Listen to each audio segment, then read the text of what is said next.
There seems to be a sort of a kind of collective realization that all of the individual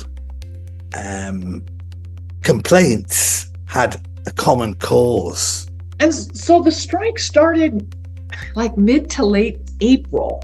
Yeah. And they were centered around the governmental reforms. And what were those reforms? I heard Social Security. There's a pension reform. It's trying to sort of privatize, partially privatize the pension system, as far as I understand it, which would mean, significant cuts of up to 30% in pensions for average working people. And I think it's kind of to some extent on the Chilean model, a capitalization system. So that'll give lots of business to the banks and asset managers in Panama City. That's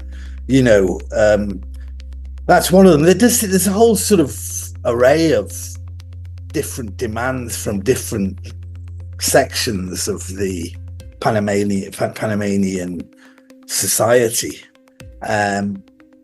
which seem to, in a very kind of admirable way, to have sort of converged in what's become a kind of protest movement, and maybe similar to the kind of things that were happening in Colombia in the year before Petro's victory in the elections, where you had the same kind of, you weren't actually sure what people, people were going, or in Chile in 2019, there was hundreds of thousands of people protesting, not all for the same reason, but there seems to be a kind of collective realization that all of the individual